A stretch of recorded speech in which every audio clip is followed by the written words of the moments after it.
Hello दोस्तों, स्वागत है आपका एससीआई करौली में। दोस्तों, इस वीडियो में आपके लिए हिंदी भाषा से संबंधित 10 ऑब्जेक्टिव क्वेश्चन लेकर आए हैं जो आपके एसएससी जीडी और यूपीएससी एग्ज़ाम के लिए उपयोगी होंगे। तो आइए वीडियो को शुरू करते हैं। पहला क्वेश्चन कह रहा है, हिंदी किस परिवार की भाषा है? तो आपके 4 ऑप्शन दिए गए हैं। नंबर 1 में दे दिया है भारोपीय, नंबर बी में दे दिया है द्रविड़, नंबर सी में आपका दे दिया आस्ट्रिक और नंबर डी में दे दिया आपका कोई नहीं। तो आपको इन 4 ऑप्शन में से ये चयन करना है कि हिंदी जो है वो किस परिवार की भाषा है। तो जब हमने आपको चैप्टर नंबर 1 पढ़ाया था तो उसमें आपको बताया था हिंदी जो है वो किस परिवार की भाषा होती है, भारोपीय परिवार की भाषा होती है। तो क्वेश्चन नंबर पहले का आंसर क्या हो गया आपका? ए हो गया। अब क्वेश्चन नंबर 2 स्टार्ट होता है, हिंदी भाषा का जन्म हुआ है। इसके लिए आपको 4 ऑप्शन दिए गए हैं। नंबर ए में दे रहा है लौकिक संस्कृत से, नंबर ए में दे दिया उसने लौकिक संस्कृत से, बी में दे दिया पाली संस्कृत से, पाली संस्कृत से, सी में दे रहा है जो वैदिक संस्कृत से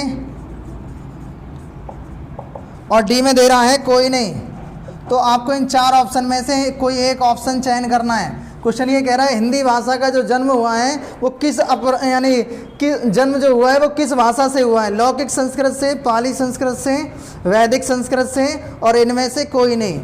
तो आप जानते हो शुरुआत में जो आपके वेद लिखे गए थे वो किस भाषा में लिखे गए थे? संस्कृत भाषा में। संस्कृत से ही आपकी पाली बनी थी, पाली से प्राकृत बनी थी, फिर अवरंश बना था, फिर क्या बना था? अवट बना था। इन सारे चीज़ों के बारे में हमने चैप्टर नंबर जो 1 में अध्ययन किया था उसमें डिटेल में बताया था कि हिंदी की जो आदि जननी है वो संस्कृत है। पर संस्कृत में भी उसने क्या पूछा है? लौकिक संस्कृत है कि पाली संस्कृत है कि वैदिक संस्कृत?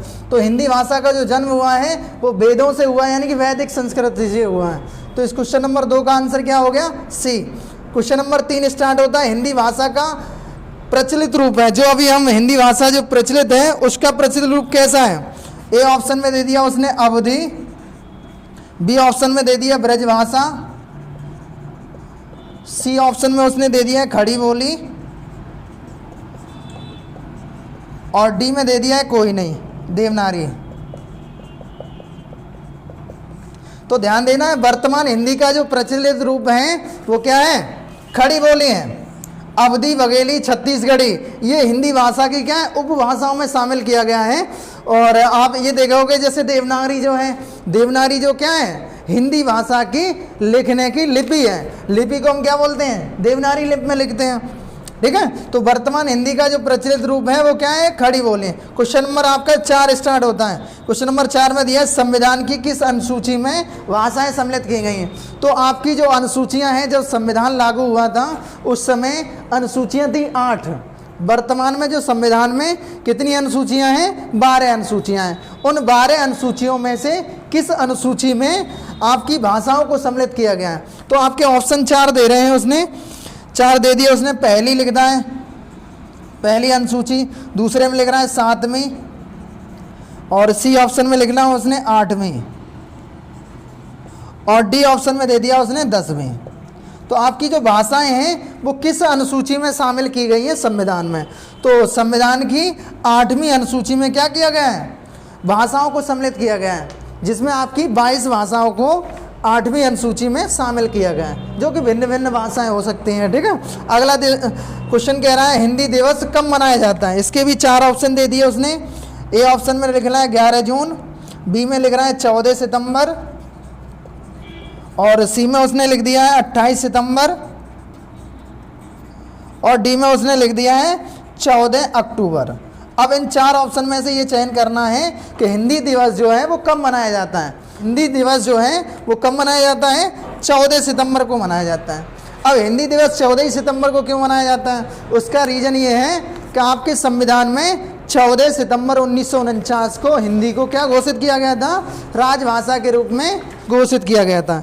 इसलिए प्रत्येक वर्ष हिंदी दिवस कब मनाया जाता है? 14 सितंबर मनाया जाता है। क्वेश्चन नंबर 6 में ये कह रहा है खड़ी बोली का दूसरा नाम है। इसके 4 ऑप्शन आपको दे दिए हैं। नंबर ए में दे रहा है मगधी, बी ऑप्शन में आपका दे दिया है कौरवी, और सी ऑप्शन में दे दिया उसने हिंदुस्तानी,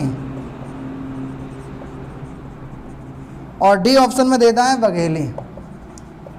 तो क्वेश्चन नंबर 6 ये कह रहा है खड़ी बोली का दूसरा नाम है। तो ध्यान देना है, खड़ी बोली जो बोली जाती है वो हरियाणा के कुरुक्षेत्र में बोली जाती है, ठीक है। तो इसका मतलब जो खड़ी बोली का दूसरा नाम क्या हो जाएगा, कौरवी, ठीक है। क्वेश्चन नंबर 7वां, हिंदी किस लिपि में लिखी जाती है। तो इसके आपको 4 ऑप्शन दे दिए हैं। ए ऑप्शन में दे रहा है प्राकृत, बी ऑप्शन में आपका दे रहा है फारसी, सी ऑप्शन में दे रहा है उसने देवनागरी, और डी ऑप्शन में दे रहा है उसने उर्दू। तो आपको ये बताना है हिंदी किस लिपि में लिखी जाती है। तो ध्यान देना है कि हिंदी जो लिखी जाती है वो देवनागरी लिपि में लिखी जाती है। लिपि की आपको परिभाषा हम बता चुके हैं पहले से ही, यानी भाषा के लिखने के ढंग को हम क्या कहते हैं, लिपि कहते हैं। यानी कि जो बाएं से दाएं की तरफ लिखी जाती है उसे ही हम क्या कहते हैं, देवनागरी लिपि कहते हैं। तो हिंदी जो है वो किस लिपि में लिखी जाती है, देवनागरी लिपि में लिखी जाती है। अगला क्वेश्चन आपके स्क्रीन पर दिया है, क्वेश्चन नंबर 8, बघेली उपभाषा का संबंध है। इसके लिए आपको 4 ऑप्शन दे दिए हैं। ए ऑप्शन में राजस्थानी, बी ऑप्शन में उसने दे दिया पूर्वी हिंदी, सी ऑप्शन में आपका दे दिया उसने बिहारी, और डी ऑप्शन में दे दिया है कोई नहीं। तो आपको इन 4 ऑप्शन में से ये एक ऑप्शन चयन करना है, बघेली जो है वो किस उपभाषा से उसका संबंध है। तो अवधी, बघेली और छत्तीसगढ़ी हमने जब आपको पढ़ाया था तो अवधी, बघेली और छत्तीसगढ़ी को किसके अंतर्गत बताया था, तो पूर्वी हिंदी के अंतर्गत बताया था। तो हिंदी को 5 उपभाषाओं में 18 बोलियों के अंतर्गत विभाजित किया गया है। तो बघेली उपभाषा का संबंध किससे है, पूर्वी हिंदी से। अगला क्वेश्चन आपके स्क्रीन पर है, क्वेश्चन नंबर 9, ब्रजभाषा है। ब्रजभाषा आपकी क्या है, तो आपको इनमें से एक चयन करना है, पूर्वी हिंदी, यानी ब्रजभाषा का संबंध किस उपभाषा से है, पूर्वी हिंदी, पश्चिमी हिंदी, सी में दे दिया उसने पहाड़ी हिंदी, और डी में दे दिया उसने बिहारी हिंदी। तो आपको ये चयन करना है कि जो ब्रजभाषा है वो किस उपभाषा के अंतर्गत रखी गई है। तो ब्रजभाषा वांगरू, बुंदेली, कौरवी, कन्नौजी ये सभी किस में रखी गई थी, पश्चिमी हिंदी के अंतर्गत आते हैं। तो ब्रजभाषा जो है वो किसके अंतर्गत आती है, पश्चिमी हिंदी। कभी कभी ये पूछ लेता है कि ब्रजभाषा का उपयोग किस में किया जाता है। तो ब्रजभाषा का ज़्यादातर प्रयोग आपकी काव्य रचनाओं में भी किया जाता है। अगला क्वेश्चन आपके स्क्रीन पर दिया है, हिंदी भाषा की बोलियां हैं। तो हिंदी भाषा के अंतर्गत कितनी बोलियां हैं, ऑप्शन ए में दिया है 15, बी में दे दिया 18, सी में 20 दे दिया, और डी में दे दिया 5। तो ये क्वेश्चन एक बार आपके यूपी टेट में भी पूछ लिया गया था कि हिंदी भाषा की बोलियां हैं। तो ए ऑप्शन में 15, बी में कितना दे रहा है 18, सी में दे रहा है 20, और डी में कितना दे रहा है 5। तो क्वेश्चन नंबर 10 है, हिंदी भाषा की बोलियां हैं। तो आपको पता हो हिंदी को 5 उपभाषाएं एवं 18 बोलियों में विभाजित किया गया है, ठीक है। तो इस क्वेश्चन नंबर 10 का आंसर क्या हो गया, 18। तो दोस्तों अगर वीडियो अच्छी लगी हो तो लाइक करें, शेयर करें, कमेंट करें और चैनल को सब्सक्राइब करें। जय हिंद। तो मिलते हैं आपको नेक्स्ट वीडियो में, तब तक के लिए धन्यवाद।